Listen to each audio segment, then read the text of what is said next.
Eradicate point grubbing. Point grubbing is that experience they have with students where their concern when they get something back from you graded is purely the points that they got, and that begging, pleading, trying to convince you that they should get more points. And so your whole conversation with students about something that you graded was just about how many points they earned and not about the actual content of the assessment or the assignment. And this was really driven home to me. A number of years ago, I had a student come into my classroom, and I could see that she was just steaming hot. This is a straight A student. And she came in and she plunked her stuff down and slammed a paper down on the table. And I said, "What's wrong?" And she said, "I'll never get 10 points back." And that was a little startling. So we talked about that. We got past that, and being one to recognize a learning opportunity when it smacks me in the face, then we started talking about the grading and what had happened. And she had gotten a 5 out of 10 on some silly assignment, but it was the first one in the class, and it was something that she didn't understand initially. They learned how to do it in the assignment, or that was the point of the assignment, was to learn a new skill. And so she was pissed that she'll never get those points back. She can never get 100%. So she wasn't even thinking about what the content of the assignment was. It was just the points. So we took that time, and with that class, we started talking about, well, how could we grade in a way that eliminated that and that put the focus back on just how well you did. And so we started talking, and I had just attended a talk and seen some ideas for grading without points. And so I had some ideas fresh in my head, and so I started that conversation with these students. And in that conversation, we developed a pilot for a grading system that I still use today, and I developed with those students. But I want to talk about why not to grade in the way we have in the past with such a mathematical calculation of points and so forth. The research is pretty strong that the more we use extrinsic rewards, then the less students rely on intrinsic motivation. And so Alfie Cohen talks about 5 disturbing consequences of an overemphasis on obsession with standards and achievement and grades, and that students come to regard learning as a chore. They try and avoid challenging tasks. They tend to think less deeply, and when they fail, they fall apart, as evidenced by the straight A student who fell apart in front of me. And they value ability more than effort. And so an accumulation of points really accentuates those 5 disturbing trends, I think. It leaves little room for growth. If a student encounters new material, skills, or ideas, they should struggle. That's the point of school, right? You're trying to teach them something. It should be a struggle initially. And traditional grading systems then punish students for those early struggles by averaging early quizzes and assignments into the final grade. And so the focus becomes a mathematical focus and an accumulation of points. But, grading shouldn't be a game. And so I developed this system that is an attempt to avoid accumulating points. And it gets us out of that feedback loop of the students stuck in thinking just about points, so they focus just on the points and they lose some points, and then they focus more on the points, and that's all they're thinking about. And of course, we all have to grade. We can't not grade. So how can we grade in a manner that encourages an emphasis on learning and not on earning points? And so I've developed a holistic grading system, and I avoid a daily, weekly cumulative average. And my formative and summative assessments are graded holistically, using rubrics that emphasize the depth of understanding of the whole concept and not individual pieces of an assignment. And I did this because I wanted to accentuate habits of minds in addition to content mastery, of some learning skills and the concept of sense making and processing and making sense of what you're learning.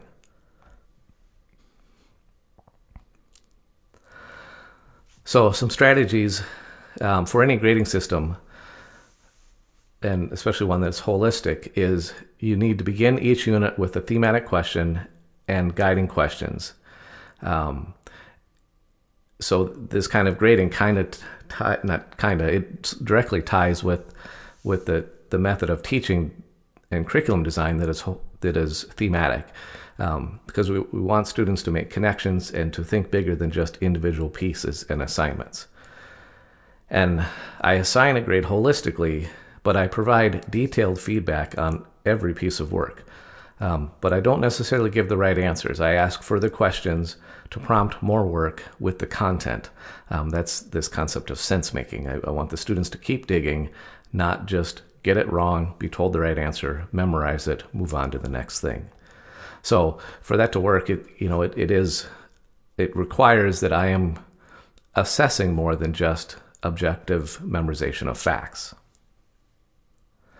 So early in the unit, I use assignments that I call introductory formative assessments. This is actually the name of that kind of assignments that I came up with my biology class that I developed this with initially. As we talked about what kind of assignments we did in the class, they said, well, you do these ones that introduce a topic, and I added the word formative to that. And from that, they came up with IFA, or introductory formative assessments. And these are assessments or assignments. They're all assessments. They're all formative assessments. So these are things that are done early in the unit to introduce a new idea and to give practice. And so for those, I don't want to grade on right or wrong because I don't expect them to get it all right. And so I'm grading on that it's entirely completed, thoughtfully, with secondary students and middle school students. I would say full sentence answers, that even if they're not correct, they are answering with their best guess. They are answering what they can answer, and if they can't answer some things, then they are asking questions, even writing that on the assignment. At a minimum, I want them to identify the resources used to research the correct answer, and where they think their answer might be, or what they think it might be. And so that's my expectation, that they have the whole thing done to their best of ability to learn from it. It's introducing a topic. And the reason I'm grading this way on that kind of thing is I need them to fully engage for it to be a useful formative assessment for me. If they don't, if they just put, I don't know, they leave things blank, or they copy from somebody else just to get those points, then it doesn't serve its purpose for me. And I don't know what they don't know. And just saying I don't know, that doesn't give me anything to work with as far as, well, where are they at? I can't even meet them where they are. I don't know where they are. And if they copy the answers from somebody else, or just work with somebody else and get the right answers, but they don't understand it, then I might assume that everybody's got this concept down and move on to the next thing, when in reality, maybe only one student did, and they all got the answer from that one student. So I grade those early things for that completion and that effort and that engagement. And I have a rubric that I use with them that defines for them what that means at the beginning of the class. And then things that are graded that are formative, like a quiz, something like that. And then, of course, the summative assessments at the end of the unit. I call those concept check formative assessments for like a quiz. And then the summative are called summative. And for those, I'm also grading holistically. And so I'm providing for students a description of what an A looks like. The whole thing is done. And it shows advanced proficiency. It demonstrates strong and expert levels of understanding. They're accurately using the terminology and specific content and details throughout, whether it's a project or a written exam or something like that. It does mean that objective tests don't really work. I can't really grade an objective test holistically. And so I went away from those types of multiple choice tests and went to more projects and writing. And then with each one of those, a quiz or a written exam or a project, they will get a detailed list of what topics need to be in there, what content needs to be in there, what qualities need to exist of the presentation, for example, or of the writing, so forth. And then, so they'll get a rubric that has all those components on it so they can see this is what's expected of me. And then as I grade it, after they have self-graded it and looked at it themselves and used that rubric to self-assess, and maybe even some peer assessment, then I look at it and I give them feedback on all those individual pieces of the assignment, the content, the use of terms, so forth. But then in the end, I give it a grade that is a holistic grade. I'm looking at all those factors together to give them that final grade of this is what the whole thing shows of your understanding, an A level, a B level, a C level, and so on. That's with secondary students. With college students, I've even gone so far as to not even assign grades. And once I get them past worrying about how they're doing, then I just get them to focus on the feedback I give them, and then give them always an opportunity to use that feedback and improve something. And I do that with the big summative things. I don't do that with small assignments. I'm not going to regrade everything. That we don't have time for that, and we learn from our mistakes and we move on. But the big summative that pulls all the pieces together at the end, I want them to be proficient in that skill or that content.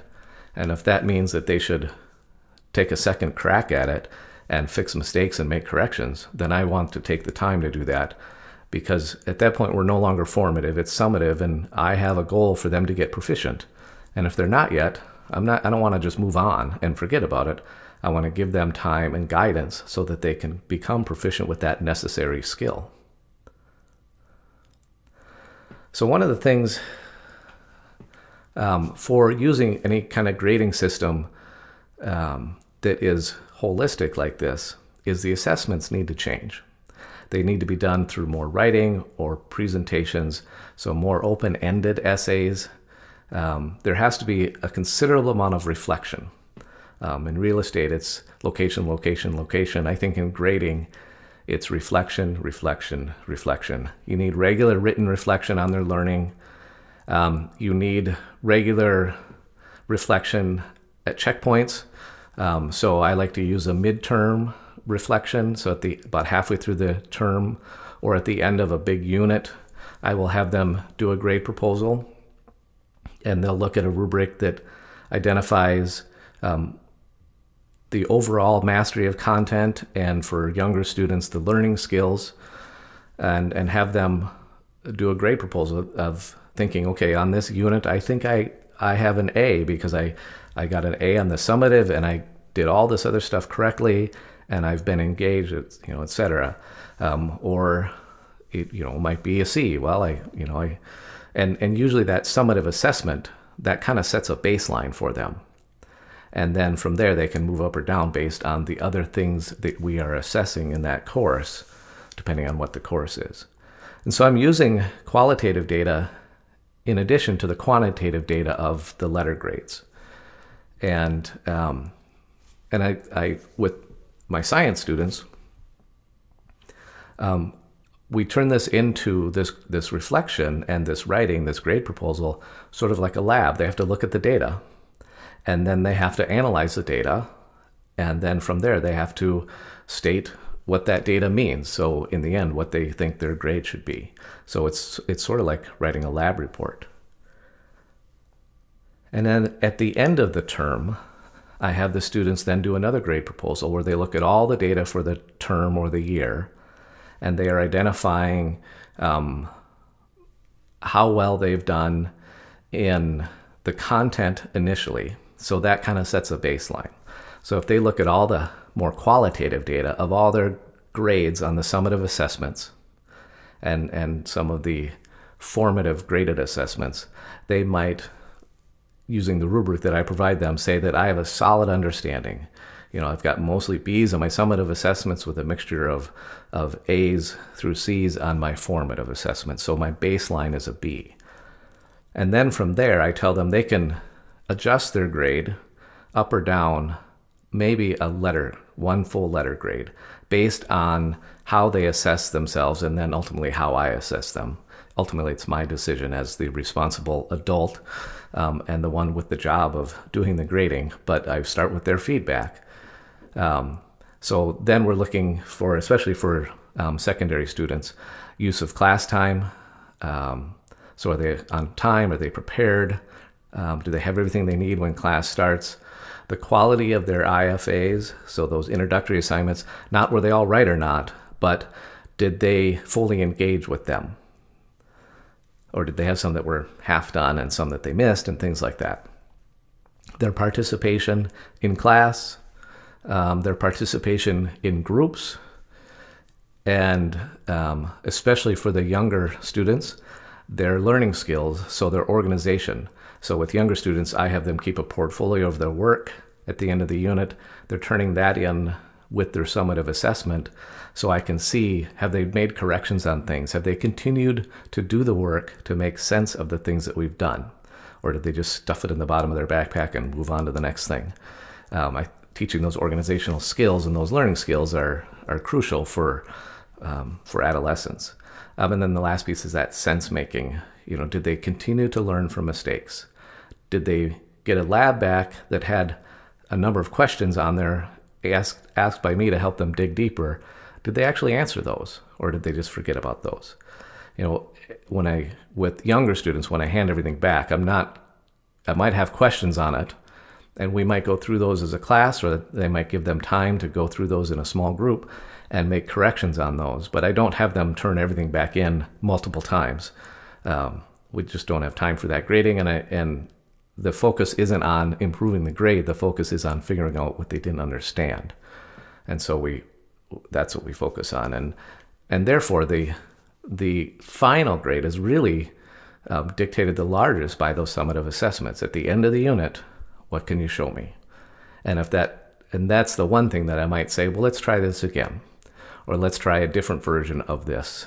Let's keep digging with this to make sure you're proficient. And so the conversation between me and the student really becomes about what did they learn, not how many points did they get. So we're avoiding that point grubbing. And I've used this with middle school age on up through graduate school. And almost unanimously, after students experience it, they prefer it. There are always some that really want those points every day to know exactly how they're doing. But if I can get them past worrying about that and trusting me that I will work with them if they will work with me to learn as much as they can, that they will do fine in the class. And once I can get them there, then they let go of those points and they start self-admittedly on their surveys that I've done with students. They let go of worrying about the points and they're thinking about, what did I learn? How well did I learn it? And if I can get them there, then they also report that they feel like they learned more, they were more engaged, and they were less anxious about the class as a whole because they weren't any more worried about the grade. They were just focused on what they're learning. And that's the conversations we always want to have with our students, isn't it?